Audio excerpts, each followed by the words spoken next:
Hello, everyone. Good to see everybody. Hey, the group's all here. Awesome. Welcome to Andromeda 7, your celestial gateway, your channel for community support, help, friendship, love, knowledge, just plain being of value to others. Thanks, everybody, for being here. It's been a while. We've kind of been on a hiatus, but it is so good to see everybody and have you back on with us. So I'm going to turn it over to Teresa, and we're going to talk about change. Changes have been happening. Changes everywhere. Oh, yes. Well, yes, it is good to be back live. It's been a while since we've all been together, so I just really stoked about seeing you all again on camera. And folks in the chat room, thanks for supporting us in all of our encore shows. That was fun. You know, and those listening who aren't part of the chat, feel free to drop in anytime if you'd like to join chat. If not, kick back, take it easy. Yeah. We do have a public comment section on the video, so after the show, if you want to come in and leave a comment or ask a question or give us suggestions for things you want to talk about, feel free to make commentaries there as well. Good. It was good to see some of those older shows, huh?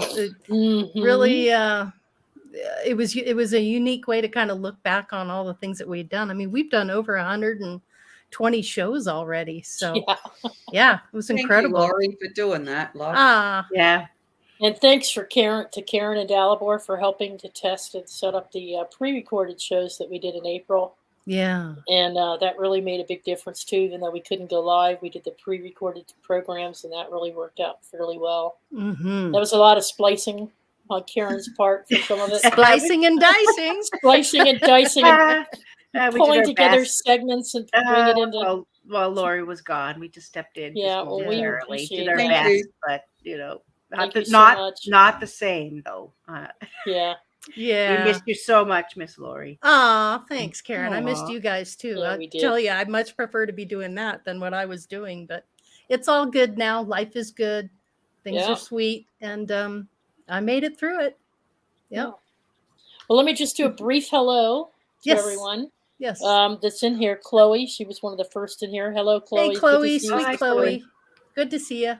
Brother Lucky Smith, good to see you. Good to see you, Lucky Smith. Saw you today on Wayne's. Nice. Yep.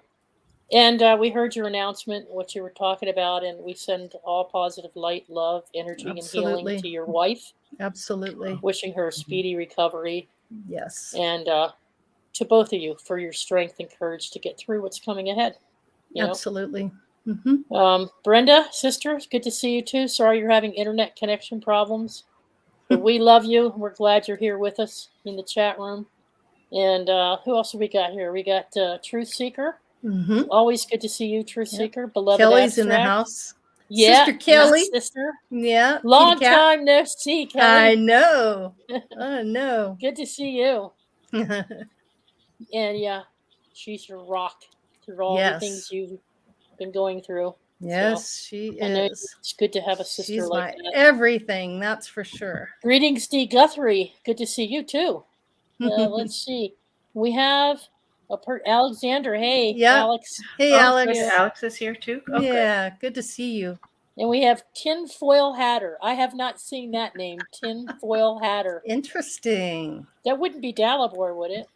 No. I like your comment. Changes. That's right. That's funny, Teresa. You would say. I actually graduated. He's graduated to the salad bowl. To the salad bowl and the copper bowl. That's right. We were going to do a whole show on that. Does it really help? Does it work? From the tinfoil hat to the salad bowl. Yeah. Oh, look at the copper bowl. There you go. Now, if you bang it with a handle, does it make your skull vibrate? Well, actually, I can't put it on right now because of the headphones, but it does work. It does. Darn, I really wanted to see that. Yeah. Just do it. Just do it. Do it.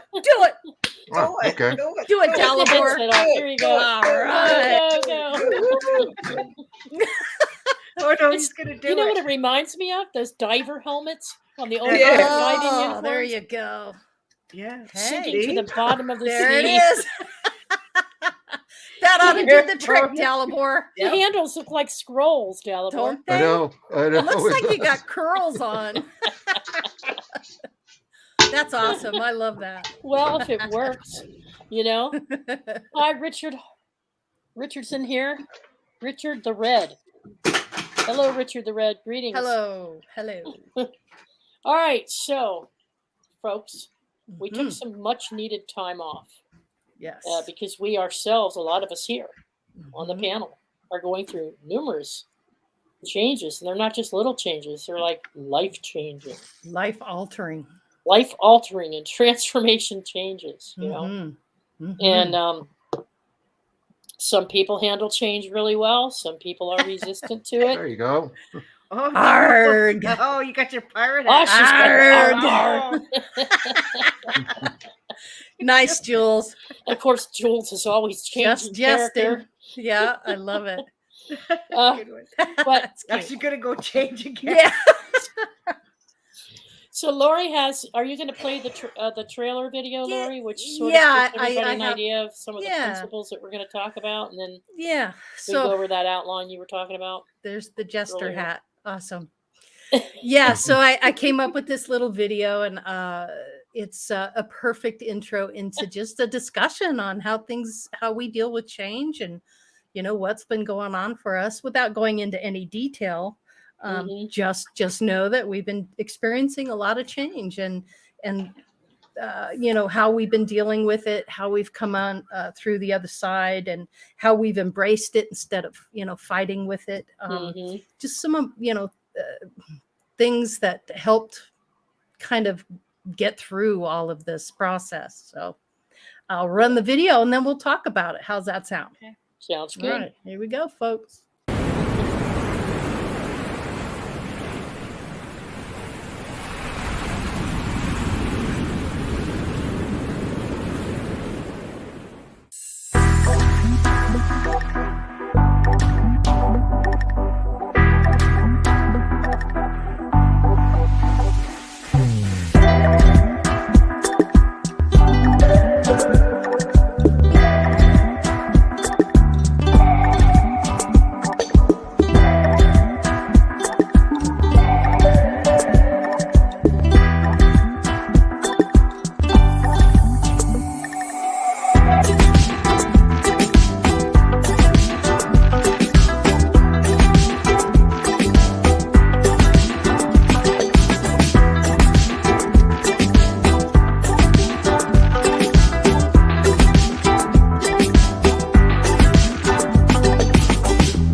Yeah.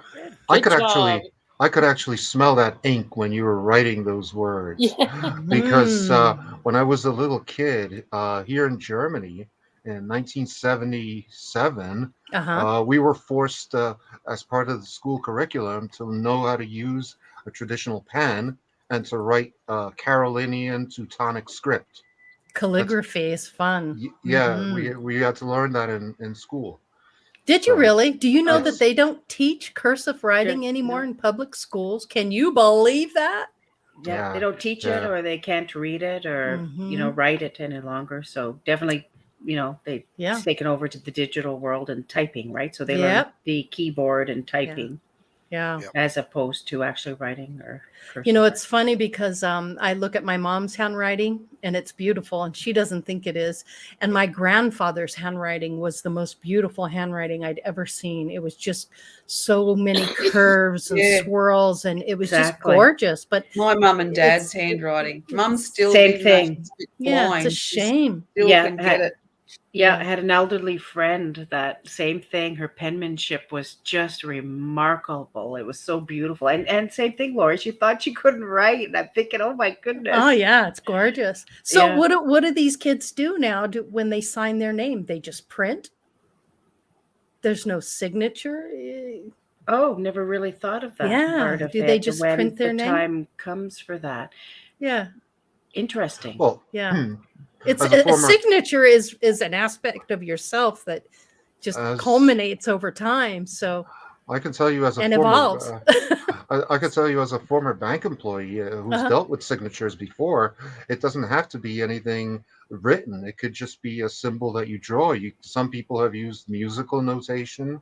Some people have drawn like a diagram as a signature. As long as you can reproduce that each and every time you sign a document and it's the same as the sample that I have in front of me, then that's a legitimate signature. Yeah. Mm. Huh. We have an interesting comment Certainly here, is. and I always like to throw this up. That is interesting, Dalibor. Thank you for that. But Truth Seeker says Greek philosopher Heraclitus has said about change, you cannot step into the same river twice because by the time you do so, the water would have flowed on and it's no longer the same river. Yeah. Wow.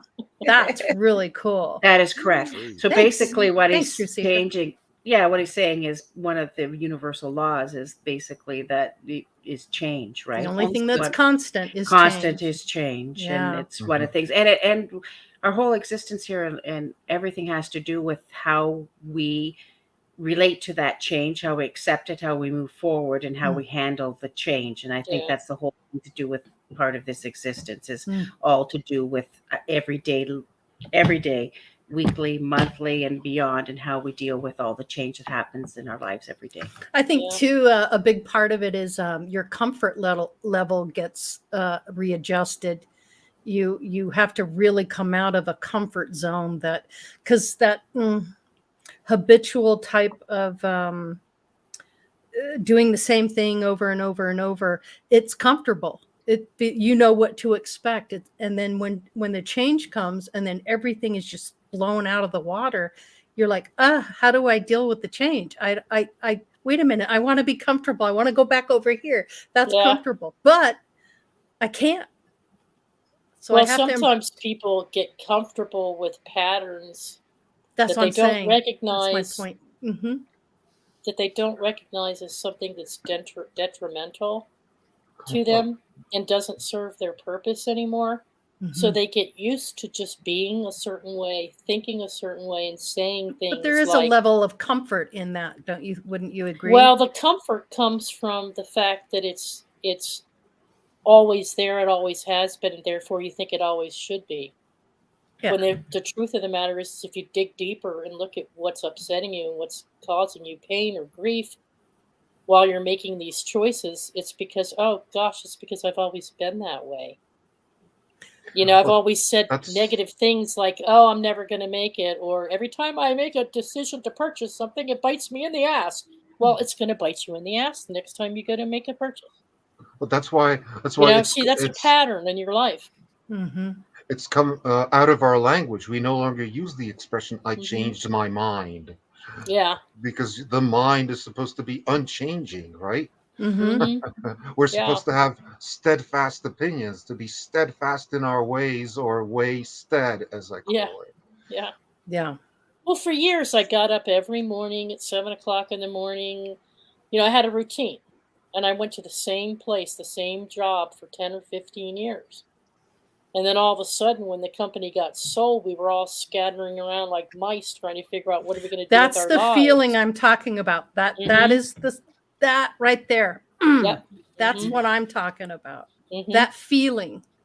Who hasn't felt that before? But it's how you deal with it and how you come through it that's what's going to make the difference. So you can either bang your fists on the table and be pissed off and be upset, or you can just embrace it and say, I accept it and I'm going to move forward. And that's I like all I the can video when you were talking about when we put up the slide.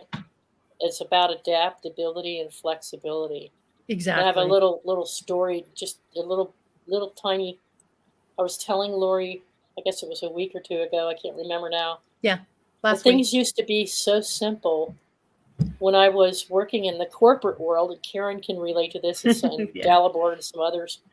When you're working in the corporate world and you're dealing with employees and you're managing teams of people, no matter what the executive level is, the thing that you look for when you're interviewing a candidate and training them and working with them on a daily basis is, are they reliable? Are they dependable? Are they flexible? Are they adaptable? Are they team players? The list just goes on. And those become your performance review key points. And so when you're used to working in an environment where you're constantly being flexible and adaptable, because if you don't, your business won't succeed, and you pride yourself on it over the years, and you've had nothing but positive performance reviews and promotions, and you see how successful you are, and then on the home front, it doesn't always work the same way. So for me, I was resisting because I was seeing things through tinted lenses, not the same corporate executive lenses, but a completely different, more highly emotional. I had personal traumas to work through, all kinds of bad experiences. And so I started seeing nothing but the bad.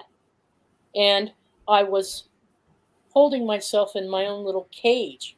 And so I was seeing myself completely differently than I did when I was at work. It's like leading a dual life. So when changes came along and hit me, I wasn't flexible. I wasn't adaptable. I felt like I was being pulled through it against my will. Yeah, it feels sticky and gooey. Yes, sticky and gooey. It can feel that way, but it's really perception. Yeah, it's really how you perceive it. Exactly. That's going to make the difference. So you either fight it or you go with it. You go with the change. You just go where it takes you, I guess. Yeah. How about you, Karen? You've been feeling a lot of change as well? Yeah. I don't think anybody has avoided it in the last little while, just as far as everything, that's going on in the world and planetary and cycles and just in everybody's personal, and within their local environment and the world environment. So I don't think any of us have escaped unscathed as far as the changes in the world and the changes that we might have to make to our personal lives and moving forward. So yeah, me too. I've had to deal with a lot of changes lately, and not just a little change, but fast and hard, I would imagine. Yeah. Just rethinking just everything, actually, and for myself anyways, just where I'm moving forward, just as far as everything, like you, Lori, just as far as finances, even a simple thing like that. Even though people don't want to admit it, we all need to make money. We all have to have a financial, and this is a big thing, one of them. Yeah, I know we don't like to admit it, but it's true. We all need to live and to eat and survive. Yeah. And so when the bottom falls out of one thing, or something doesn't happen quite how you think it's going to, or things aren't like you think it's going to, or then you have to redo yourself, or I've had to redo what I'm doing myself as well. Kind of reinvent yourself. Reinvent yourself, reinvent what you want to do, reinvent how you want to make money. Right. Just different things. The same thing like you, because I know you've had, changes. And I think that's with a lot of people, because we're all being challenged as far as that part of how we make money, how we're going to support ourselves, how we're going to feed ourselves, how with the world changing and how it is. And I think a lot of us are having to look at that. not only being forced to, but at this point in time as well, I find that people aren't, there's what they call the great, what are they calling it? The where people are cancel society, or people, just are leaving and nobody's going back to what they were doing, and cancel society or whatever they're calling it. But I think because we're no longer satisfied with the status quo, or that four-letter word of work, or the dissatisfaction, and we're there is lots of things going on energetically, and people are all looking for satisfaction in different ways more. I think things are more important about energetically how we're making our living, how we're doing things. It's more important energetically for some reason. Yeah. You know what I mean? I think, I think it's important. I think COVID, I hate to say that, COVID, I think that gave people a chance to kind of incubate. And a lot of people were realizing that, it's not going to be like it used to be. Things have really changed in a big way. And you're right, the status quo is just not good enough anymore, at least not for me. I'm more focused on happiness now, just following my bliss and being happy. Exactly. Now you're getting it. Yeah. So everybody's re-looking at their whole life, their focus, their jobs, their relationships, their where they're working, their family, who's their family, not necessarily their blood family, but communities, which is important, and how people think, where they're getting their support, where they're getting their love, where they're everything. We're looking at everything these days. Yeah. And what makes us human? I think we're all looking at what makes us human. It's almost like the 2020 equivalent of what Timothy Leary would call tune in, turn on, drop out. But it's not so much cancel culture, but dropping out, where we see other people getting deplatformed, which is just a euphemism for killed, basically. And we're seeing that, and we're just like voluntarily disassociating ourselves from like the matrix, for want of a better word. Not so much the mainstream media, but the mainframe media. I'm starting to call it, because it's really just a computer. It's just a big computer. Lots of programming. Yeah. It's So, programming. So we're really it's important at this point, and we're being very much more selective in our spiritual path and our spiritual growth, and where we're moving about our connections and our energy, and where we're putting everything, right? It's very important, at this time, right, Julianne? Like, as far as energy and just how we want to create our reality, and who we want to associate with, and what energy we want in our lives. Right? So we're all filtering and it all trustworthy out. Energy. We're all using our filters, our discernment, our what's best for us, and moving forward, and making choices. We're all making those choices. I tell you, Karen, Agreed. some of the best thing you can do for yourself, in my opinion, is when these changes start coming and you're having to make choices, just shift all that focus back to self. Yep, self-care. I mean, it looks like you're shutting down to others on the outside, but you're not. Or if you're focusing on what needs to change. She doesn't care about us anymore, or she doesn't want to talk to. You just have to filter, set boundaries, and filter so that you can focus on self-care. And because if you are experiencing, and not everybody does, but if you are experiencing any anxiety or stress, or you might be and not realize you are subconsciously, it eats away at your health, your body.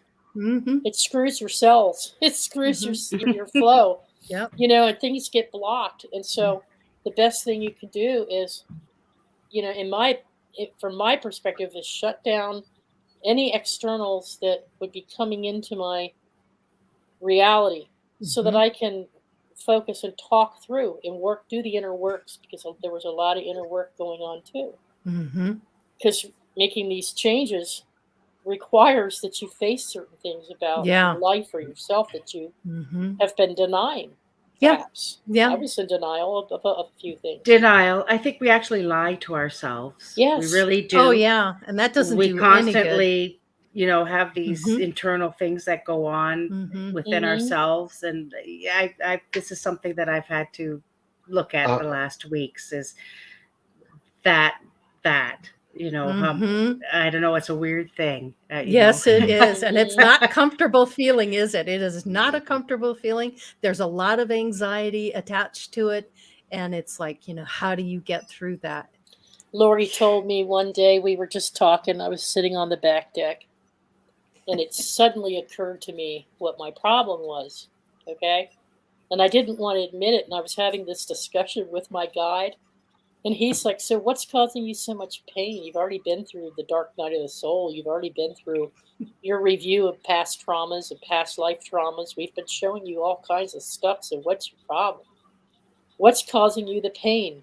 I'm like, "Well, I know it, but I don't want to say it because I could be wrong." And I was playing this game in my head, and my guide says to me, "You're you're you're losing yourself in you're holding yourself accountable, or you've got guilt about something, or something's triggering you.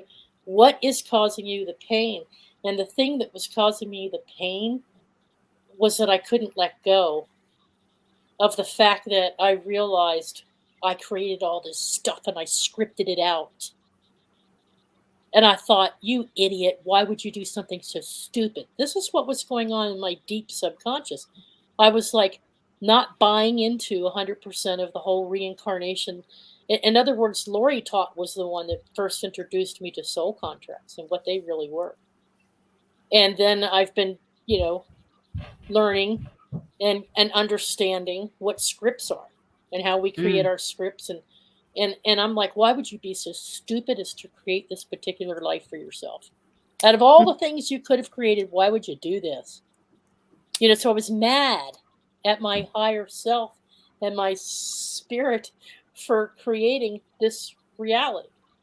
But once I came in to realize you can't be mad at yourself, you created it for a reason. So Mhm. therefore, everything has a purpose. Mhm. So all these other, you just have to let go of It's just this. acceptance. So she Yeah. held up an ink pen and she went, "Teresa," Lori held up an ink pen. She It went, was a lighter. let go, letting go. "It was Well, the she was lighter." having a hell of a time, and I said, "Let me break it down to the And simplest she form I picked could up, the possibly lighter. think She of." goes, "Boink." And I said, "Here's your issue. See this lighter? This lighter is your issue. Now watch very carefully." And I let go, and it She let dropped, go. and she went I just stood there and looked at her. like, "Okay." Yeah. Well, I think what it is it's the realization that Yeah. we really are responsible completely for our realities, and Absolutely. taking accountability and responsibility for everything. You have nobody to blame but yourself. That's right. For No one to blame. There blame is but no yourself one to blame. about Yep. anything in your reality. And Mhm. it's hard sometimes to realize that, but when you take ownership and take responsibility, then it's part of the letting go, and Mhm. taking ownership, and to realize, and then from that point, then you can move forward Yeah. and say, "Oh damn, I did it You got again." yeah. Okay, I'm gonna stop this cycle. I'm gonna stop this. Could I'm do gonna it put again. an end to it. There's a list here um, that Lori and I thought might be helpful. Oh And yeah. we're already Yeah. starting to talk about some of it, Good. but we can. It'll be a good time to. It's 9:30, so it's a good time Mhm. to check it. Okay, so Yeah. it's a poem. It was written by Celine Nair, Nair, Nair, Celine Nair. Change. Change is a challenge. Change is a fear. Change is the change of mind, a change of attitude, a change of a way of life. It's the change of recognized, the change of mysterious, to solitude, to perfection. Change is the change to unknown ethics, perhaps. Change to supremacy, change to divinity, a change to know the real self. And that's what I was getting at a minute ago. Mm-hmm. So just when you think you've unveiled your true self, there's more pieces of the crumb to pull off and shake off and get out of the way. Yeah. But Yep. if we take a look at this, why do we have such fear? And what did they mean by attitude and mysterious? I think it's the unknown. You know, like when you travel around the Absolutely. world to different Mhm. places, Yep. and you go to different companies and you have different meetings and you rent a car and you don't know where you're going and you're looking at the map and you're like, where am I going? But there's also a sense of excitement. You're seeing a new city. People Mhm. speak differently there. They dress differently. They eat differently. Oh, Mhm. cool. I can learn about their culture. You Yeah. know, I ate 5-way chili in Cincinnati. You know what I mean? Yeah. So It's like, interesting you would say that, Teresa, Mhm. because I just actually I wrote the first chapter of my book and covered that, and in the adventure that I was going on, and the fact that excitement and anxiety are actually the same emotion. It's the same energy actually between the two of them, and a lot of time, it's hard to differentiate between the two. They're the Mhm. same feeling. It's the same thing of the being anxious and excited at the same time. You know what I mean? Mm-hmm. And for what I was experiencing at the time, and I couldn't distinguish between the two because it was kind of the same. So I Yeah. was very anxious, very anxiety and all of that, but I was Mhm. very excited at the time of, like you say, of the unknown and the future and the danger and just everything that I was going to the jungle and doing all this stuff. But it was actually the same feeling or the same energy or Mhm. emotion, really. Yeah. But Yeah. if you could just look at some of the life changes and you go, okay, I'm having an anxious moment. Why? Where's Mhm. the adventure? It's Mhm. just like going to a strange place. There's adventure to it. So you flip your script and you go, I'm going to have an adventure. Yeah. And that's what Does I've been doing for the past 4 weeks. It's treating everything like an Jules? adventure. Jules has something to say. I Yes, know, I can ma'am. Go, tell. She Jules. said she's Go, going like Jules. I this. know She's what going she's like gonna this. say. Oh, I'm ready, she says. What's right about it? What's right about it? Right? Am I right? Well, I was just going to give you an experience that I've been through in the last, well, not yesterday, the day before. So I decided, thanks to Teresa sending me about AMA, AMMA, I said, oh, we've got a little over the hill, we've got a mama, which Yeah. is a forest. And I took some video footage, but I haven't posted it. So Colleen, I said, we're going to go to the forestry tomorrow and go for a walk. So anyway, we get there and we went across, we parked on one side, went across, because this was all flooded. All this area has been flooded 3 times. So we went to see it. So we're walking on this bush track and they've got the old macadamias, which are the bunya nut. The bauple nuts, and they've got them all posted in the forest. So we're climbing over the creek. So there's rocks. The only way you can get across is going from rock to rock to rock. So we go up to the cascades and there's the waterfall and there's huge rocks and it's cold here now. So it's a little bit invigorating if you were to fall in the water. We didn't fall in the water, but what we did is I said, oh, we're going to go further on this walk. Now, neither of us had done this walk before. It was mostly uphill, but we had to keep crossing the creek. And I said, oh, I don't feel like going across there. I think we'll go up a bit higher, we'll go along and we'll come back down. So we're on our bum, climbing over the rocks, going across the creek. So both of us, it was orientation, it was supporting each other. We were team building and, all of that. And, those things, we were out of our comfort zone because we didn't know where we were going on. Like, there was signposts. So then when we get up to the top of the hill, the lookout is called Diamond Field Lookout. Oh, wow. And That's cool. so obviously there's many facets there, isn't there? Sure. Yeah, definitely. But the important thing that I got out of it is you created a strategy. And really, that's a huge part of the change, is creating a viable strategy. Well, I looked at the track that was supposedly the one we were meant to cross, and because the water was a lot higher because we've had so much rain, and we both of us did not want to go in this freezing cold water. So, and anyway, I said, "Oh look, and there's moss there. There's lots of different things." So I had my tablet, my phone. Colleen had her phone and a water bottle. So we had to pass things across or put them down our shirt because we didn't take a backpack or anything because I didn't know I was going on that adventure that obviously higher self did, but I didn't know at that time that I was going to be doing that particular route. And it was just beautiful, fresh mountain air and such a lovely looking at the rocks and nature. And it was just alive. And that's really what everyone has to connect with is nature more. Yeah. You're right. Take a look at this comment from Beloved Abstract.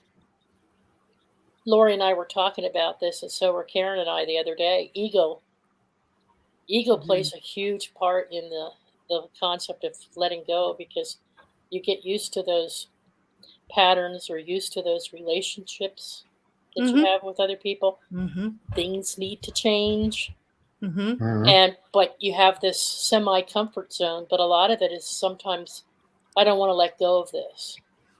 I'll give you, for example, here's a good one, and not necessarily relationship, but I built my computer consulting business from the ground up because all those changes were going on in the corporation and everybody was going to get laid off.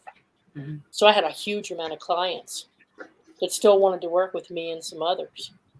So I quickly formed a company, so that we could bring those clients over with us and keep servicing them and at the same time keep making an income.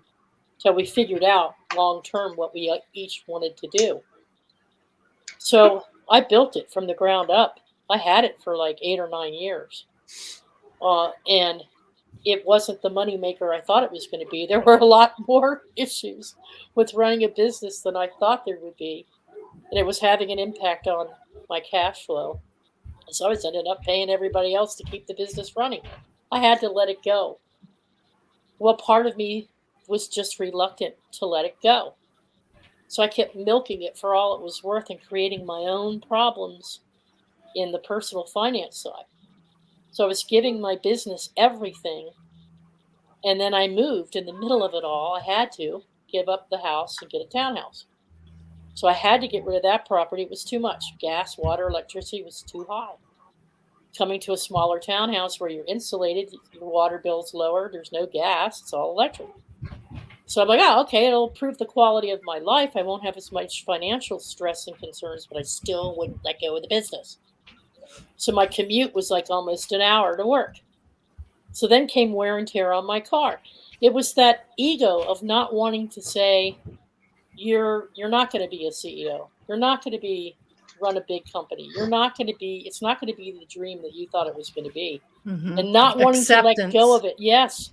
You have to come to terms and you have to have that level of acceptance because until you do that, you can't move forward. You just have to accept it. Okay. Create a plan, move forward, get past it, let it go. The quicker you do that, the easier the rest of it'll be. So, Teresa, what did you find was the straw or the catalyst, or what moment did you decide to what you were doing? Like, what the happened? Inevitable. Like, the inevitable. Like, what point did you decide, okay, this is not what... When I had to file a Chapter 13. Yeah. Okay. Yeah. But look at it as a fresh start. Yes. But at the time, it doesn't feel like a fresh start. It didn't feel like that. My ego was greatly bruised and I felt like a failure. Yeah. Exactly. So I went back into the old patterns, the old thinking of the negative speak. The Jules says, be careful what you say. Language is everything. Yep. That negative speech, you go back into the pattern.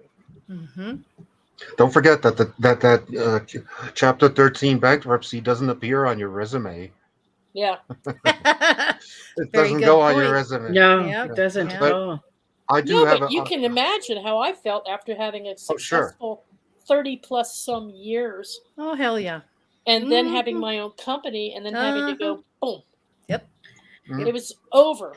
Yep. Yeah, it's more of a personal hit on your psyche, It right? is. It is a personal hit. It's a personal hit energetically on your worth. Excuse me, on your worth and well-being, and just your whole perception of your life and what you thought you were doing, and how just everything you were creating for yourself, right? So it's a personal hit, and then it's quite a challenge to then reinvent yourself after that, and regroup. Right. And reinvent what that's where the growth comes in. That's that's the catalyst for the growth. But then you start building your own blocks.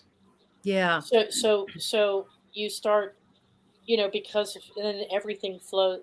Like I said to Lori, everything comes to a point. It's multiple things, Karen. It's no one event. Right. It's all the building up of multiple events. And culmination.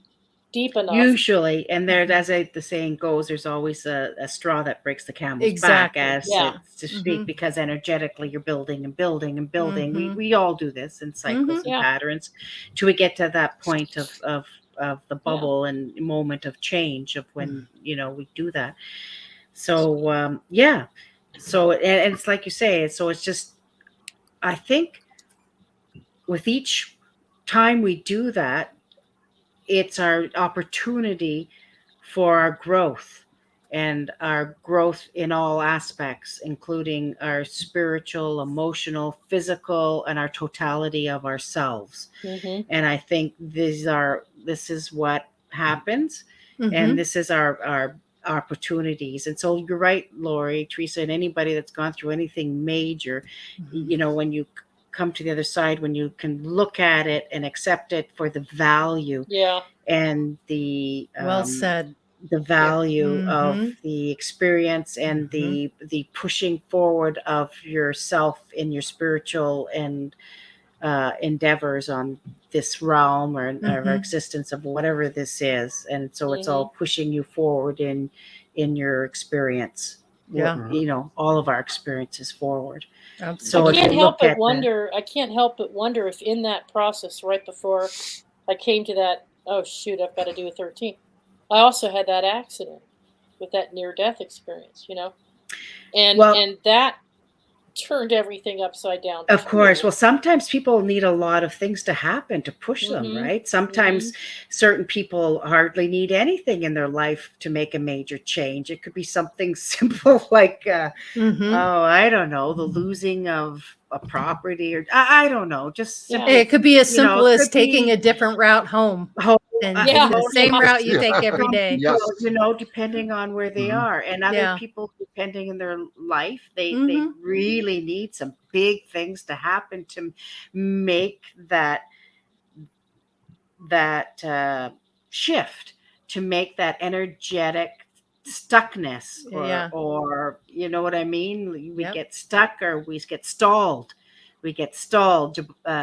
Delabar and I just talked about our reality and about being stalled, and the stalled reality, and we get stalled in our lives. And, so sometimes people all need different things to get us unstuck. Some people need more than other people.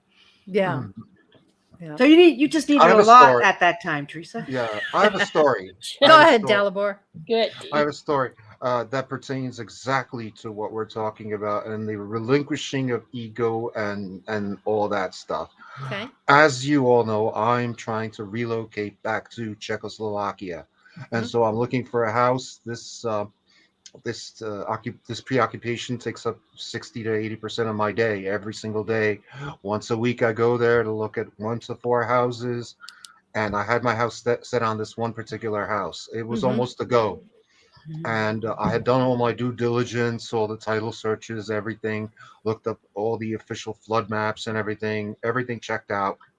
Then I had this dream. And in this dream, I'm wearing galoshes, and I'm talking to a group of people, and they're all wearing galoshes.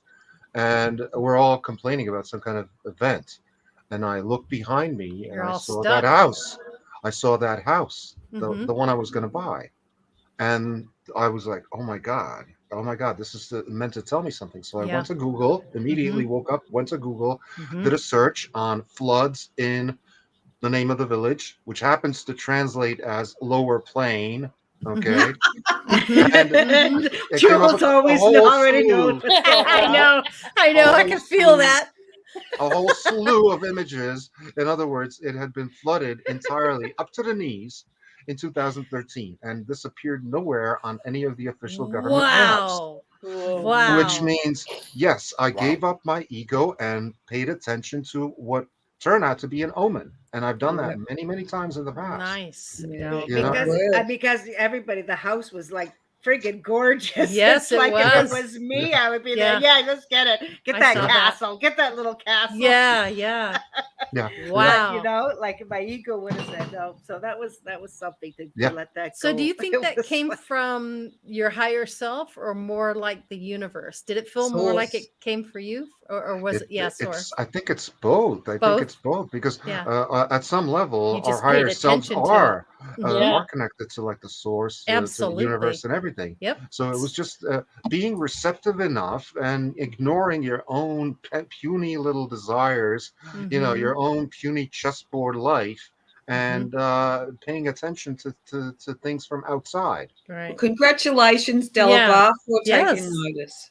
Yep. Good on you. Yeah. And just know too that the house you do eventually get is going to be better than anything you've had in Of the course. past anyway. Of course. Yeah. Yeah. Oh yeah, I know. Yeah.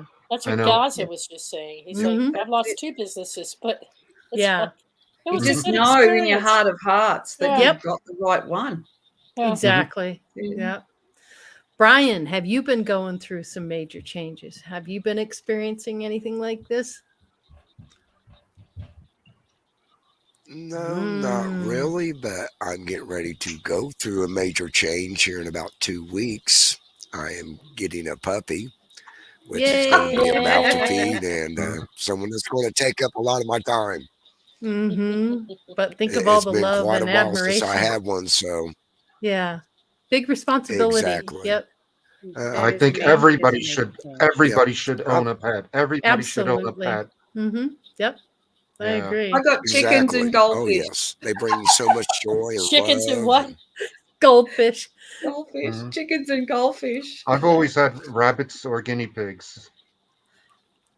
Yeah. They're going off And I now. take- They're I actually take- laying eggs. I take my example. I take my example from the rabbit because the rabbit too doesn't necessarily need to, put forth his own ego. In case of danger, he just runs away, Mm-hmm. and that's how he survives to live another day. Yep. Mm-hmm. Oh, but we're programmed in life that, Yep. running Yeah, away you is an have to act of whip- cowardice, and you have Exactly. to stick with it and be strong and be the victor and all Mhm. this. And Oh no, Yeah. not quite, because that's the flight or flight. Fight or Fight flight. or flight. Fight or flight Yeah. thing that is in nature, but Mhm. Delabar's right. It's not, it's to live another day and to know when no, to I do agree with things him. or not I to do agree with things. him. So Yeah. yeah, so interesting. Mhm. So that's where the sun rabbit comes from too, as well. So you've It's got always- multiple meanings. yeah, Multiple. very multiple meanings Yeah. for that. Hmm. For that. But Now you're here's- right, Brian, about the puppy for sure. Sorry, I just want to say it's so exciting, but that Yeah, it is is a big exciting. change. It's a Oh, big yeah. responsibility, but an enjoyment, and it's so you're Yep. you're I putting can't wait for the yourself out there stories. for love and for sharing and to open your heart and Yeah. to the support that a Yeah. puppy needs and Yeah. an animal. It's like having a child, and it's It's a family member. let's put it this way: unconditional Yeah. love. Absolutely. That's right. Can I just Yep. say Exactly. Unconditional love. with the word responsibility, just say you've got the ability to respond because it lightens it. That Mhm. does. Oh, good one. That's Yeah. a good way Yeah. of putting very it, good. Jules. Yep. Very Because good. I was I like going that through- way That better. is good. Yeah, because many years ago when Mum had her dad had passed away and then Mum had a heart attack, I don't know how long after. Well, I felt that myself, and then Mum had to come home and stay with us. And that was one of the last, really, I went into a space of emotional thinking that, anyway, I went into a bit of emotion, right? And I went over to the shed and Ian said, "Oh, what has your mother done now?" That's how he said it to me, right? And I said, "Mum hasn't done anything. I've just allowed it to upset me." And from that, I learnt from that moment a lot of things in that moment. Mhm. And of course, I know what my sticking points are, my trigger points. And at the moment, I have to go around nearly every day to dress mum's wounds. So I could say, oh, it's my responsibility, or I just say I have the ability to respond. Mm-hmm. Wow. No, I love that. That's completely flipping it from the reality that we are in, that is inversed and reversed and shouldn't be, to the actual right energetic response that we should be doing.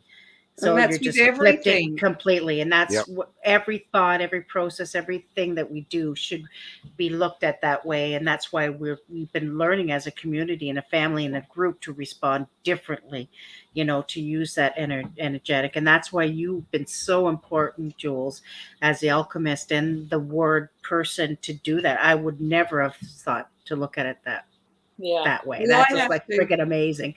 Like just that. Like it's just like, oh. It's interesting that responsibility in my language also seamlessly translates as the ability to respond. To respond. See, the Literally same ability. thing. Yes, you're no But look longer like a deer in the headlight going, what do I do?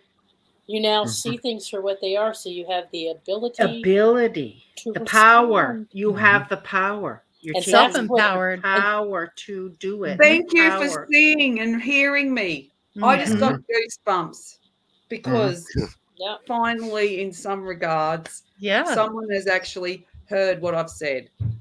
Yeah. Oh, we've all heard what you've said. Oh yes. See, now you can maybe I if you if you make these what I call paradigm changes, and you're aware now, and that's the point of tonight. It's just to help increase this awareness. And once you become aware, at least for me, it's been like putting on a new pair of glasses and going, holy crap, really? So you start seeing things so differently, like this house, once the bankruptcy is over and the house gets sold, well, there's a chunk of it. That's my new RV. I'm already in my RV. Yeah. It's not that I have failed to manifest it. It's been here all along. It's how you think of it. It's this house. That's just one thing. The other thing was my deck last summer. Hang on, I'll put them back on. These are my Queen Bee. Your new lenses. glasses. There you go. Your rose-colored glasses. This one. That's perfect. Yes. Okay. Jules is on. Jules is on. Put your pirate hat back on.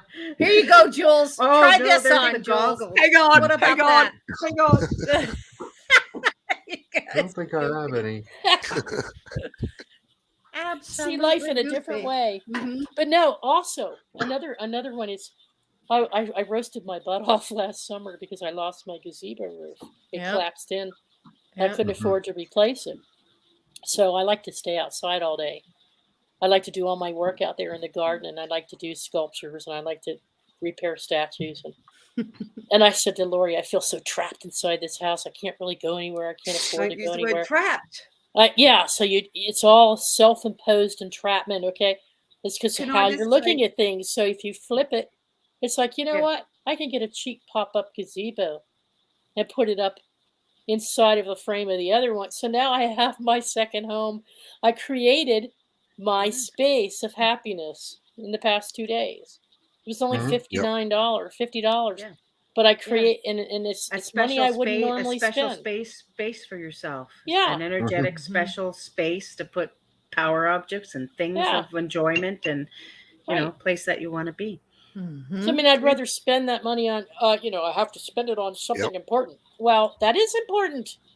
I'm important. My pleasure is important. My joy is important. So maybe it didn't go to the vet to cut Ruby's nails. I'll do that next week. Maybe it didn't go towards the money I'm building up to get the cat spayed. That'll happen. But my now was not happy. The floods. We had several floods. It wasn't at our crossing, not the whole town all the time, but we had probably in the last whatever months it was. Our crossing went over several times, and everyone goes, "Oh, you're stuck," and I go, "No, I'm free from everybody." Mhm. Yeah. It's perception. It's how That's you I look would at be. it. Yep. Yeah.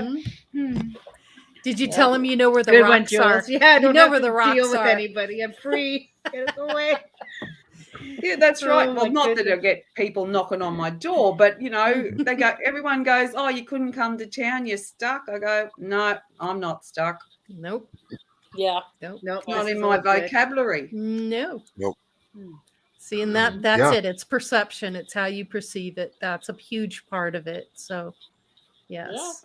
Yeah, it's just like Absolutely. with Yep. what's going on in the news today. You know that almost all of it is fake. Okay, it's all a distraction from what's really going on, which is changes in the financial sphere. And you Mhm. know that one of the future things that's coming up is the CBDCs. So you want to be prepared, and because the advantage of that is that there's going to be a lot more scams, which means What's that you CBC? Can you tell me what CBC is? central bank digital currency, like a government controlled equivalent of something like Bitcoin or Well, I don't Ethereum. believe that at all. That's not in Yeah, my reality at all. well, it's in a lot of people's reality, Well, not and my world, you see. So I say to people, don't listen to that because we're creating it from the ground up, and the community is building to actually be the community. The government is folding. That's what's yeah, happening. They are Oh, I that's agree with crumbling, that, and they Julia. have that's no money. The They government well, have is no that's what I money. was. folding. That's what I was going to say. That's what I'm getting to. Yeah.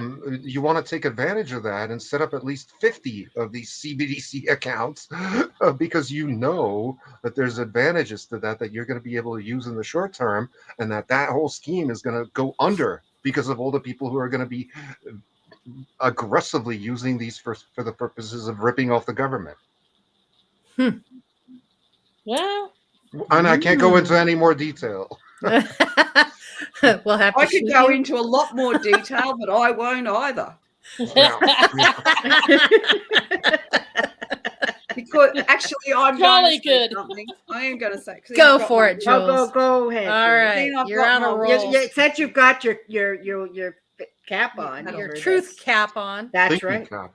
Yep. You know, thinking cap. honestly, everybody, you are the quantum system. You have banked the currency in your body form. You hold it in your aura. You are the new financial system.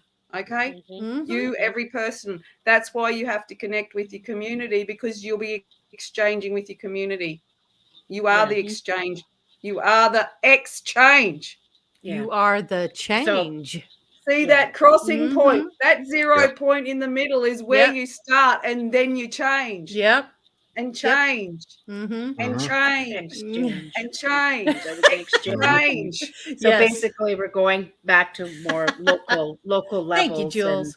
and family and community, and you're going to have to start dealing with your local level of everything. Is Mhm. Yeah, basically it's what we're moving towards. localism versus globalism. That's Mhm. right. Which Yep. makes sense. Community. I mean, we can't. Mhm. Yeah, I mean, Community is immunity. community. I just got you just took the words out of my mouth.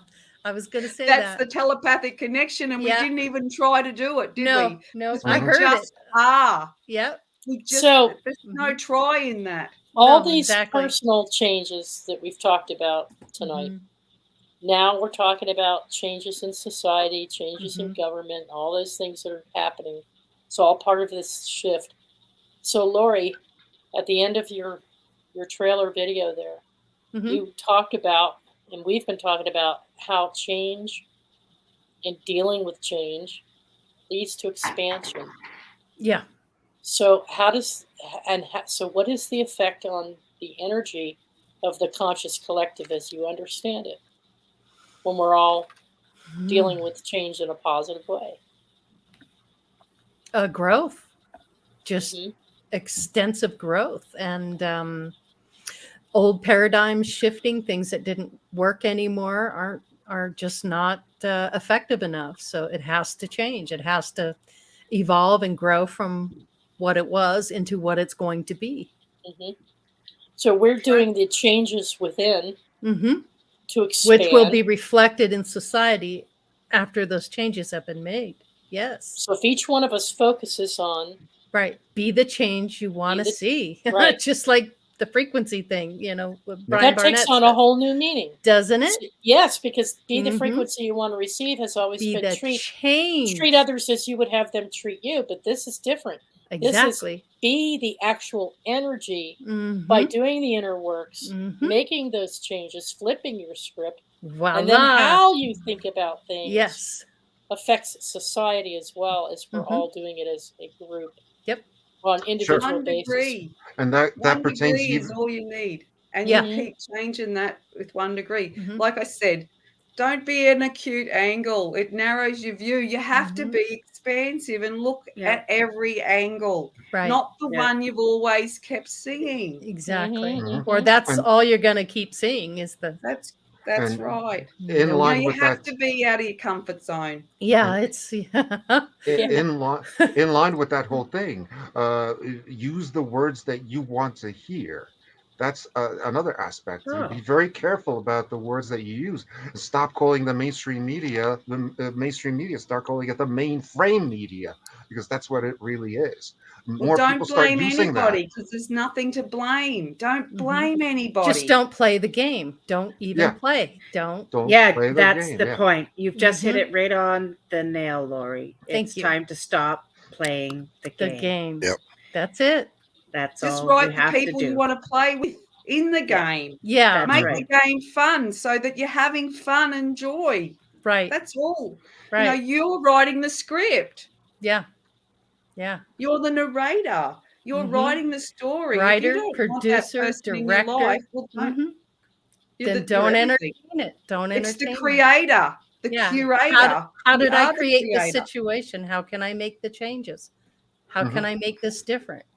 Ask Yeah. yourself that. Yeah, you just triggered something by saying, Lori, what you were just saying about the Mhm. film and movies, and it's for every person to be the star Mhm. in their own movie.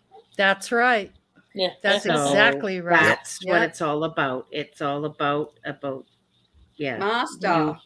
Mhm. being the master, the star, or of your own reality and of your Mhm. movie, and playing that role. Yeah. But there's Yep. also that bit about the flexibility, and that is in theater, when we had a script, oftentimes we didn't stick with the script 100%. We Oh, knew we needed to change it sometimes because the delivery of the lines didn't work out, or Mhm. the scenery or the mood. There were reasons to change the Flip script. the You script. can change your Mhm. script. Yep. It's not set in stone. No. no. Nope. And you Change it have with a pen. the Mhm. right to change it whenever. Just Mhm. because you contracted for something and wrote the Mhm. initial script doesn't mean.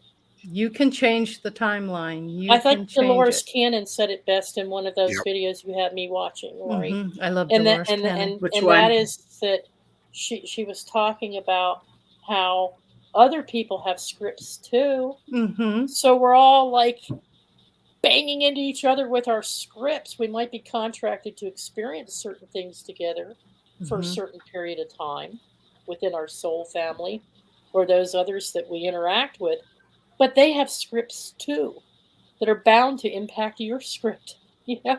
So sometimes you just have to make those adjustments, and that's what change to me has been for me, is Mhm. making the adjustments and not resisting it. There was so much resistance. It's like I'm holding onto a door jamb and they're dragging me. Resistance, anxiety, Uh-huh. anger. Mhm. Mhm. Uh-huh. Yeah. Yep. Well, then you're talking about the whole concept of river or stream or the flow of water Yeah. and the resistance of, trying to go against the In my current poetry as book. Exactly. Yes, it is. Yes, I it That's just what is. I'm flipped. thinking of, Yes, it and is, going Jules. with the stream and the It flow is, of life Jules. and the ease of flowing with life and flowing with Mhm. it instead of resisting Well, that which if you know anything about electricity, the more resistance you add, the more you're increasing the current. Yeah. Mhm. yeah. The Yep. more Current. resistance, the See? more stuff Current. was happening. See? You feel like you're victimized. Mhm. You're putting up the resistance, and things are happening not the way you expect, and so you're creating your own misery. without realizing it, because it's often done on a very subconscious level. It's not like I'm going I to would- sit up here I today would- and I'm going to resist change. No, I it's know. just You're funny. I think actually, Teresa, you hit it. I mean, with most of us, actually, it is ourselves, right? It is Yeah. ourselves that are creating all of that, Yes. which turmoil and everything within ourselves, and creating all of that.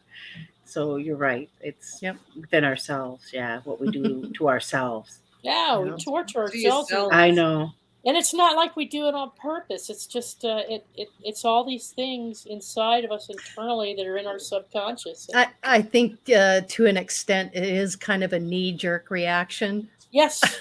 that you just cannot help do, but then you just kind of get over that, and then you realize, okay, I got this. I can handle this. Mm-hmm. I'll make it through. Everything's always working out for me.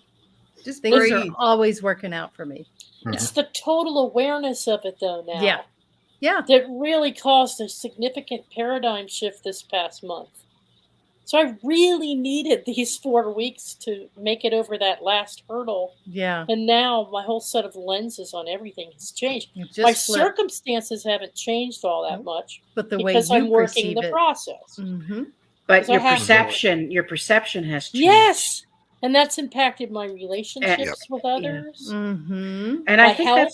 that's with all with a majority of a large portion of our group or family, or just even the Yeah. alignment. I hate to say with astrology of the planets, it is cyclical. There are patterns, throughout the world and everything. And this is a process that the whole world has been going through. Yeah. So we've been going through it as a personal, as a group, as a community, as a family, as a state, as a country, and as a world. Yeah. We're looking at change. We're looking at shifting. We're looking at all of our whole lives in the world, how we're moving, what we want to go through, what we want to see. And it's all tied in together. So we're all doing this all at the same time to see what it is we do want to create now in our lives now and in the future and our whole reality. So I think this is a big turning point in our whole reality in this dimension that we're living in, whatever this is. Flat Thank earth, you all. round earth, whatever we're living in, Yeah. however this is, right, Jules, whatever Yeah. it is, this is I think a turning point and an opportunity I tell you, of change. folks, if Sure. you open up, I don't know what everybody else's knowing is. I know a few of you. Once I've opened myself up to the possibility of more help in various ways from source, put it that way, my guides, and I'm able to communicate with them more readily and more easily, recognizing them now and accepting them for who they are, the more they show me, the more visions I'm getting. I've been bombarded these past 4 weeks, Karen, with dreams that are so vivid and visions of not only past lives, but I'm seeing my existence. And I've seen this before, but I wasn't understanding it. I now understand. I'm seeing multiple concurrent dimensions of self doing different things in different scenarios so that I can learn exponentially. But I can also understand that it means I can do anything I want. Yeah. I Oh can my be goodness. You're anything getting I to the Yeah, point of it's- understanding the totality of Yeah, so yourself now when I look out front, is or I what's look at going my on. situation and I pick up this stack of papers over here, I go, yeah, I'll just knock one off. Okay, knock that one off. Nah, I can't deal with this one this week, but I'll do it next week. Well, And it's I'm been not called stressing out. it's been called the exponential age. Mhm. Yeah. That's interesting. Yeah. Exponential. It's all Mhm. increasing in like a one x squared Uh-huh. graph. Exponentially. Yeah, Yeah. as opposed to arithmetic, which would be Yeah. like a gentle curve going up. Yeah. So everything's increasing. I mean, it's not just lip service anymore when I say No. I can do and be anything I want. I'm not saying it was lip service. I did believe that before, but it's like looking at a tree. Showed Lori a picture of a tree this morning, her tree. You look at the tree and you go, oh, it's a beautiful tree. And you take some filters on it to filter out the noise, and it's vivid. It pops, right? Mhm. That's what I'm experiencing. Mhm. That's what this month has meant to me. Wow. I'm now seeing things and it's popping. Another what I mean? level of wakefulness or Mhm. Oh, you awakeness. know what I've been Just another seeing? another Awareness. level of awareness of Yes. our Yeah. reality Mhm. and all of your senses and Yeah. everything that we experience this reality with has upped its level. It's just like playing games. You've upped your level. Level up. Yeah. I've been seeing people Yep. as other things. A friend of mine, I said to Crystal, "Oh, there's Louise." "Oh, no, it's not. It's a man." And Crystal said, "No, Mum, it is Louise." Mhm. And she said, I had actually said, I can't remember, but she said that I'd told her she needed to touch it on a more of a feminine side. She reckons Uh-huh. I'd said that, but then I saw her as the man in her van. And then I Okay. was talking to another lady and she just went like this at a particular angle, and I saw her as a mermaid. And I said to her, "Oh, I've Mhm. just seen you as a mermaid." And she said, "Well, that's what they do. They put their hair to one side, and I've often thought of that." And then yesterday I was with a lady for lunch, and she started to use this word in Russian.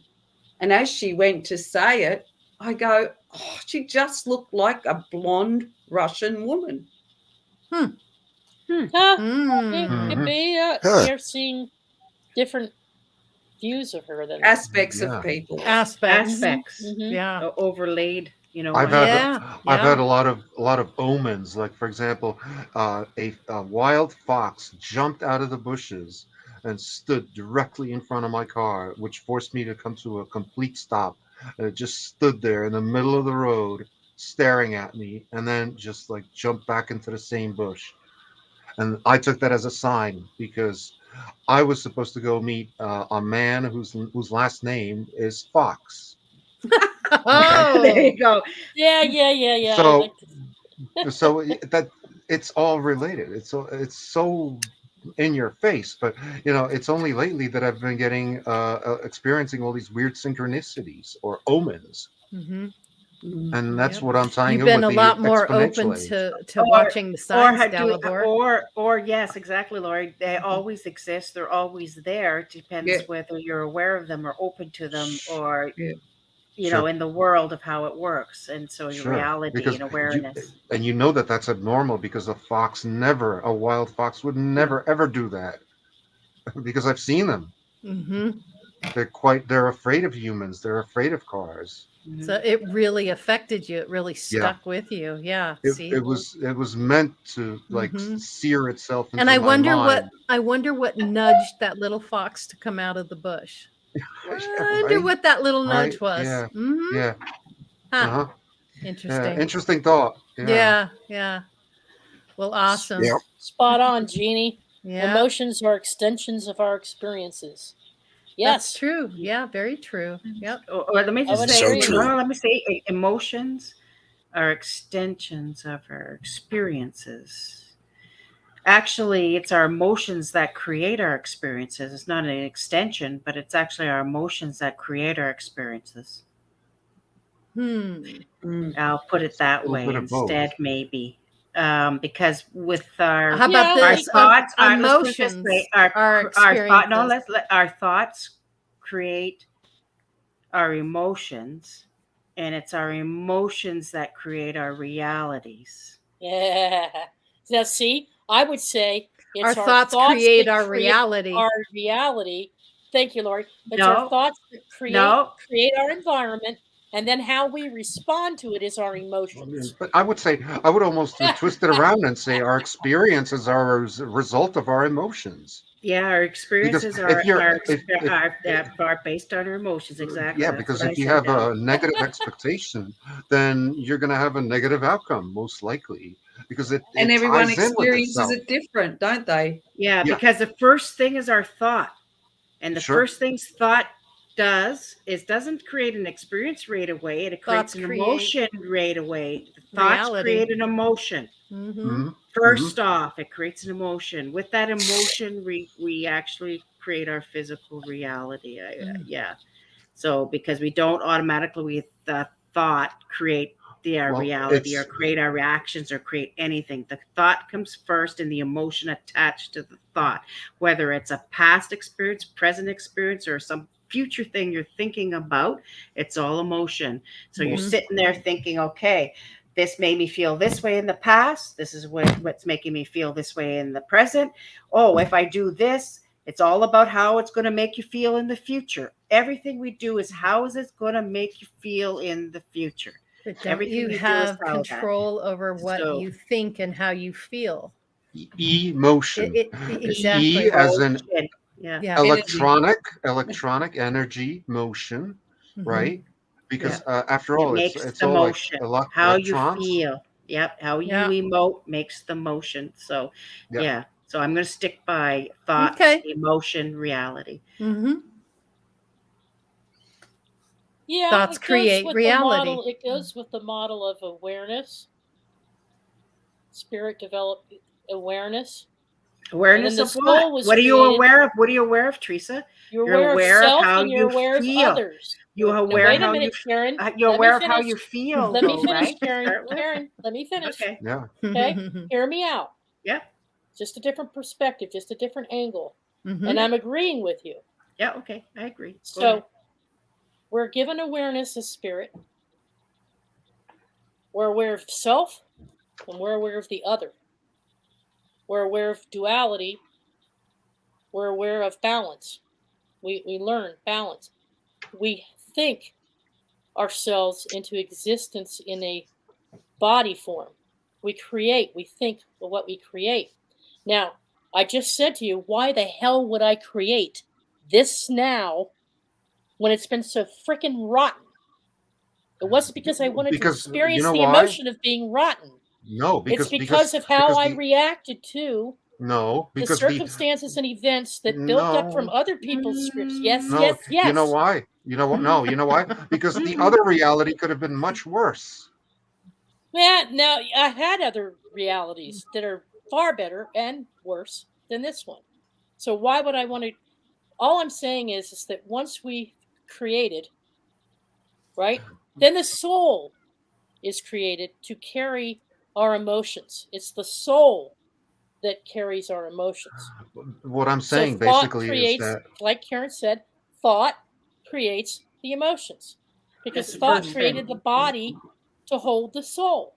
no. What And the I'm saying soul is is that our emotions. That's what I was trying to say. I know. What I'm saying, no, what I'm saying is that you just chose the less bad of two alternatives. You chose the lesser of two evils. Hmm. Well, I say that I created something to experience it, not knowing what I would feel. That's why I wanted to experience it in the first place. I think you do know how you're going to feel. I think you know every Sure. aspect of We it all before you do. come in. Yeah, And absolutely. and I'm going to put it this way, believe it or not, what we do to ourselves, believe it or not, any moment in time and how our thinking works and how, it's all about emotion. And Mhm. believe it or not, you'll even sit and in certain periods of time think of past situations that were actually sad to bring up those feelings. You actually Hmm. do that. We do that. We think of all our past Yeah. experiences, all whether they're sad, happy, and again a given moment. But Mhm. we have free Not choice to only make it. finished, pending what we want to re-experience in that moment. Because Mhm. Well, it's that's true. all about those feelings and emotions, whether we experience now in the present or the future. Because remember, we experience those emotions from thinking about the past. We can experience those emotions, but whatever we're doing in the present, and we can experience those emotions sitting there, something that doesn't even exist in the future. That's We get true. all Yeah. we get all happy about something that we're thinking about that we're going to create, or we get all sad about the possibility of a breakup in the future, or we get sad. It's all about experience, emotion, and how we're feeling. Mhm. Period. Sure. That creates our reality. And it'd be a nice field, as in FEELD, to stay in a higher vibrational field Mhm. because you Uh-huh. feel it. That's right. See Well, that that's exactly. See, Jules, you say the same thing. It's all about how you feel.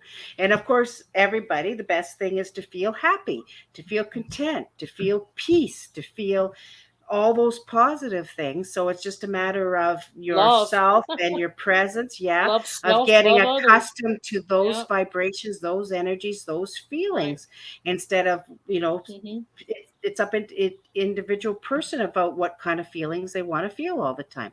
I mean, some people like that negative feeling. They That's like right. feeling They like the depressed. They drama. like Well, the trauma. okay. They like the drama. They like that. I'd like to add something else. Some people write comedies. Some people write dramas. Some people write documentaries. It's their bent. It's their bent in life. It's their bent on how they create themselves of feelings. Okay. Also, another good tidbit I picked up lately, and that is again, I'm going to quote Dolores Cannon again, because it was a real eye opener. She's explaining the middle astral, after we leave this life and go back and decide whether we're coming back or whatever. And there's a room, there's these rooms off to the hallway of the learning centers. And this room is like a holodeck, like you'd see in Star Trek, where you can, in a library, where you can research all these things. You're creating your new script, and you learn all these things. You go, I want to experience that. If you go into the holodeck and you can watch three-dimensional, you get a feel for what you're going to experience when you go down, when you come back here. That's what Lori's saying. I believe you already know everything you're going to, but you don't feel it. That's it. You don't feel it. You see it, you're watching it, but you don't feel it. You don't really learn. Until you come here. It's like you can be book learned. Until you're You can learn about things that you read about. Sure. But until you experience it, you don't really know how you're going to feel about it. Okay, but actually, no. You got your little book there and you're reading, but actually you do have emotion when you read. You don't have not in to. This is astral. I can read a book and get full not in the astral. No. I can get you come here. You're before learning. You come. Okay, come on. So all right, so we'll talk about. And who are you going by? The astral. Okay, well, you're learning some things that you might want to experience as a human when you come back. So and who are you going by? What are you going by? The astral. We're not in the astral right now. No, what I'm saying is that once you've left this body in this now, in this dimension, in this now, you ascend.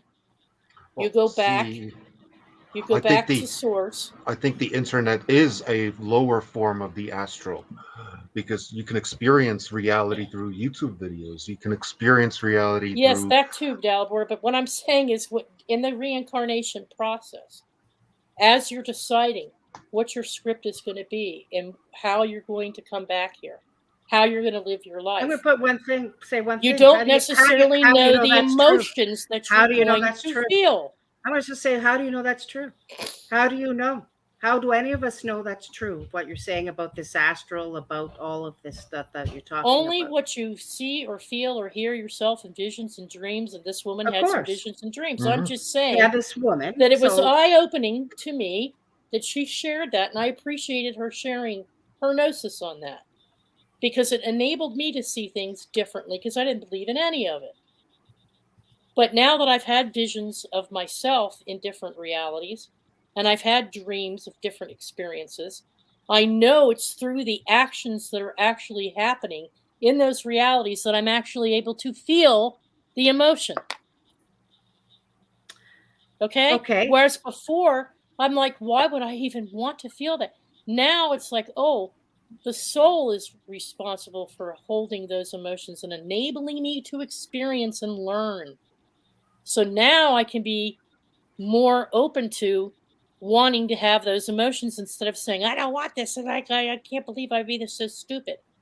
Now it's an adventure to me, because the soul is enabling me to feel something, right? Whereas before I was in denial about all of this. It's like I didn't want to feel anything. I felt like I was being punished. Yeah, but even though you felt you weren't feeling anything, you were feeling something. We can't be here without feeling something. Yes, I was feeling something. I was feeling terrified. Of course, I was traumatized. I was tortured. It's still a feeling. It's still an emotion. It's still a feeling. We don't do anything here but emote. All I'm saying is that had I known what the reason I was so angry with myself, I don't feel this way anymore, Karen. I'm saying what I've been through this past couple months is had I known, right? Had I known, that's why I was mad. I was mad because I'm like, oh my God, had I known that this is what I was going to experience, I never would have created it.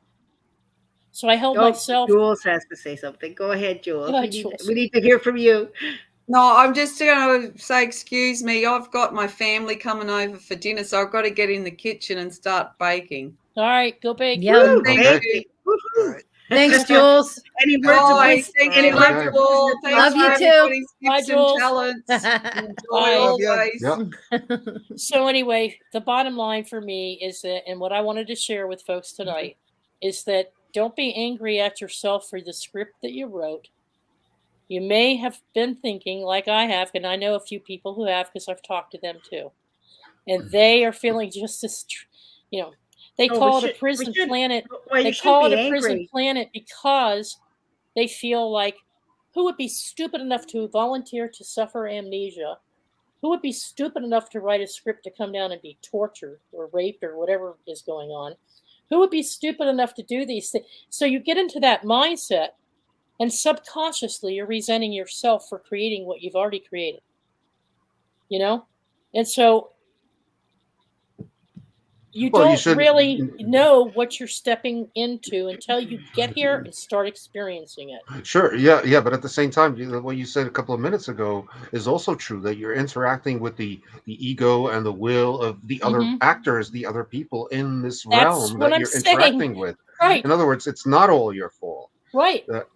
But still, all your choices and decisions and everything you're doing how is you still respond based on to it. It's still based on emotions and how you respond to the and emotion. how you feel in emotions. Everything is about how you feel and emotions. We're all about feelings and emotions. Right. Period.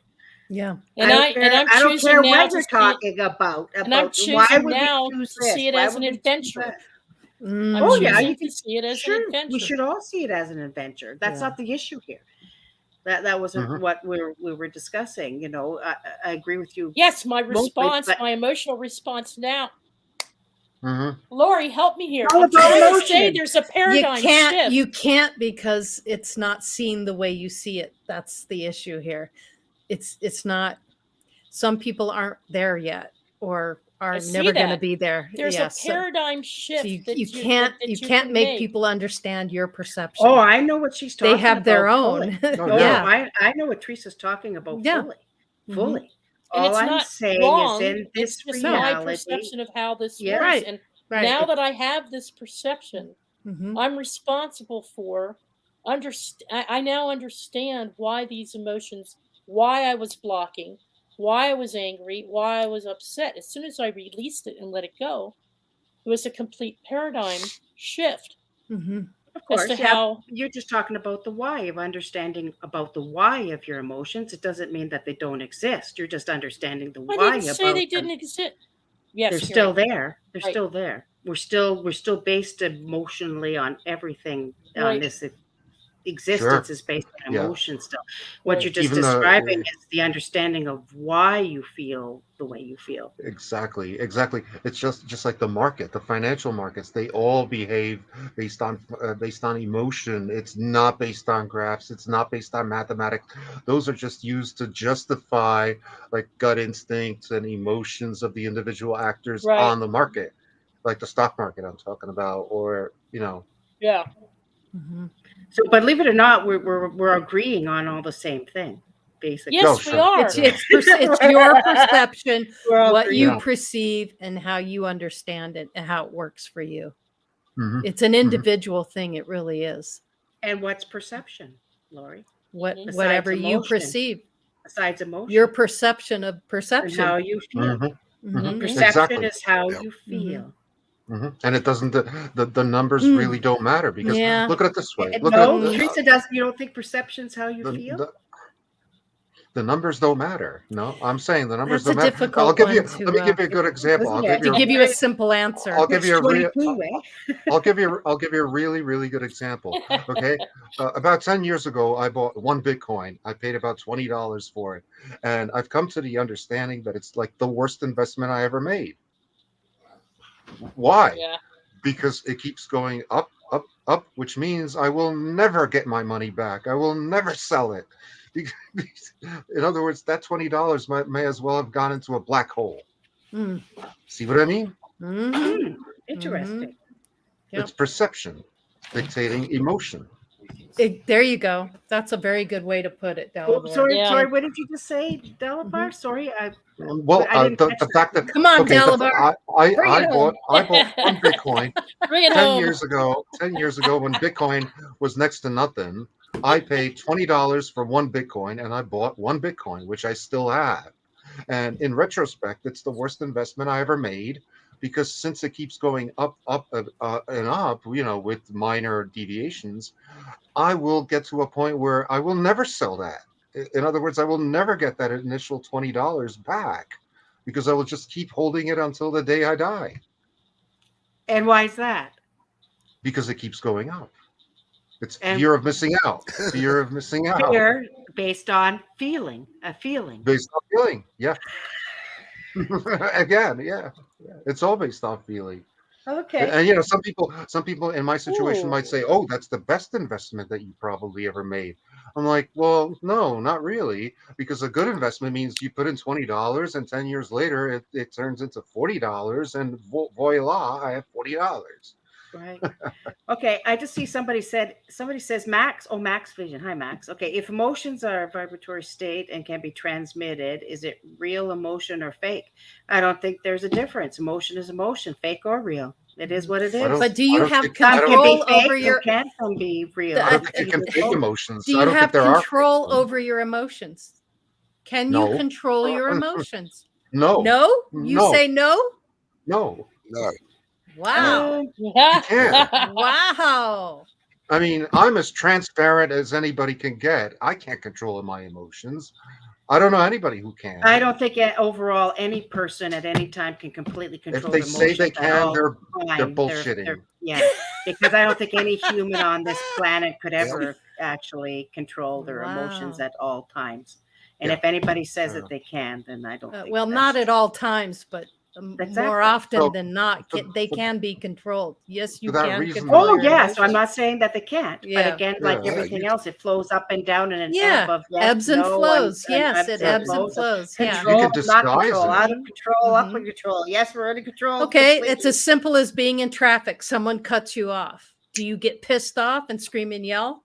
No. Or do Some you people just would. say, "Oh, someone just pulled out in front of me. Maybe they're having a bad day, whatever."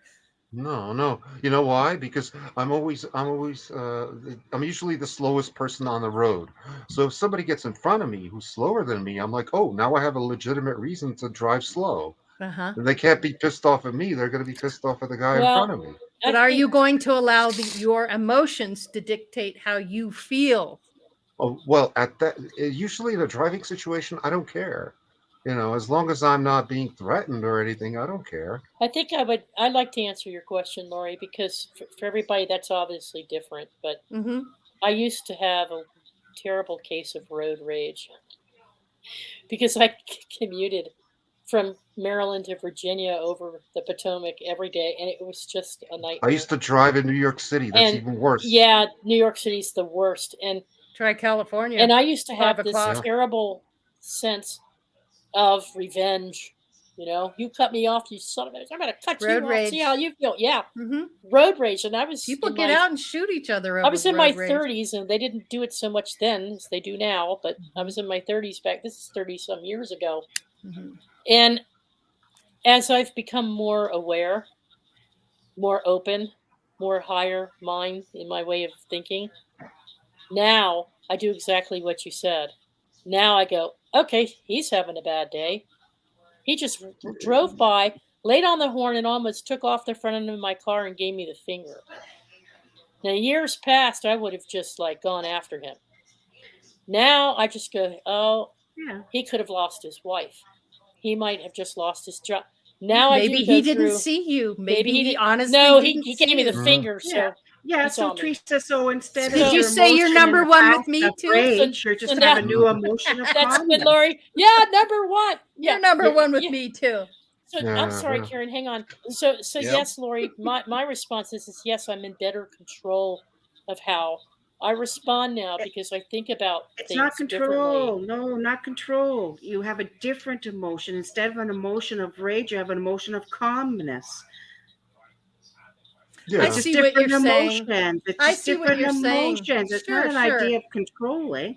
It's just I get it. difference. It's emotions. You have all kinds So you of don't like the ranges word of control. emotions. Okay. I have No, a better it's way of not. No, managing my it's not reaction to control. things It's now. not No. even that. I It's not even understand her that. point. Emotion of rage or emotion Yes. of calmness, Right. emotion of It's happiness still or an emotion is an it's- emotion. emotion is an emotion. I don't Yeah. care what you call it. I see what you're saying. I get it. Mhm. Are you telling me makes that sense. I don't have the ability to channel my own emotions? Sure, you Mhm. can. You channel all your emotions. It's still emotions. Mhm. What Yeah. the Channel hell them are all you you talking want. about? Channel them all you want. The question was can we be No, responsible for the way question. we react to things? Was it not, Lori? No, the question was Isn't that what just you were about asking? creating. No, the question was about somebody in chat about creating our reality and that what creates our reality. And I say, well, thought and then emotions and then a reality. It's not then. You're back on it's that. not- I was talking about what Lori well, just said. that's what it Do all we stems have the from. ability You're to the writer, control? director, producer of your life and how things Right. go. Yeah. You can manage your emotions. I can make a choice to You either can make a choice to respond with consciously, rage yeah, or make yeah. a choice to But think. she Of course you is can. being more forensic about it. It's still Oh, all okay. emotions. It's still all Right. emotions. I don't care what Yes. you want to control. Right, Thank you, right. John. I thought so. Thanks, Mhm. Go John. ahead. Yeah. Go ahead. Max. Anyways, Thank you. It's all okay. good. It's all good. I mean, yeah, you could conceal your emotions, but that does you no good. Usually, in the long run, because Mhm. those emotions, if you feel that they're irrational in some way, well, that's an omen too. That's designed to tell you something because that's something out of the ordinary. Mm-hmm. Yeah, emotional maturity. Yeah. Absolutely. Mm-hmm. Mm-hmm. Correct. Yep. Yep. Exactly. So exactly. Whoever's All right. emotional maturity. Yeah. Mhm. So to decide what kind of emotions that we're going to have or not, it's still emotions. So you can go from emotions of rage and futility and all that side, or have the other aspect. And the way that the control comes in is to say that, well, I'm going to have emotions of calmness and the other side. But it's still all emotions. Our reality, the whole thing was our reality is created by our emotions, right, and how we feel. That's I agree. I agree with that.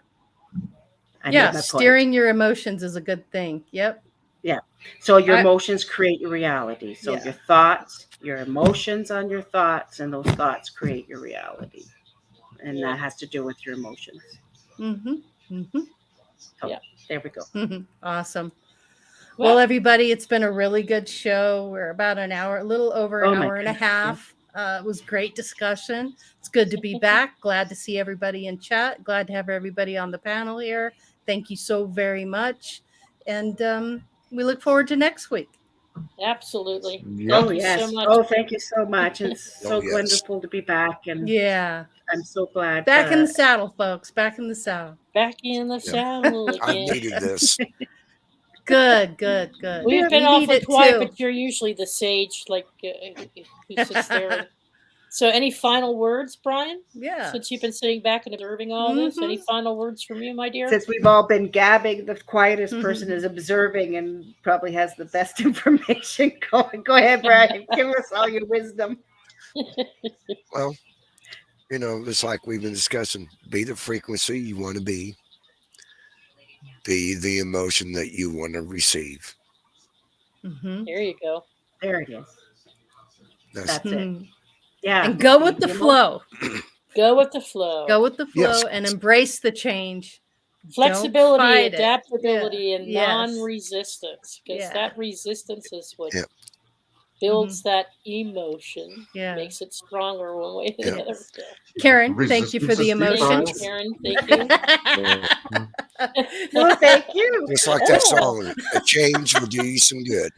Yeah, change. Here it comes. And I would just say, remember, folks, we're all going through constant change, in my opinion, and we're all going through expansion. And it's through all this that enables us. That's why we're having this conversation tonight. Yeah. So that as these things and things are getting more intense, more things are being revealed. Emotions are getting intense again. All these external factors, not just what you're going through personally, and everything centers on how you relate to it, how you choose to react to it and relate to it. And that's what's going to help us make it through this shift, is if we all flip our script and, try to and just do the best you can do. Just take do advantage. your Take advantage of the change, I say. Yeah.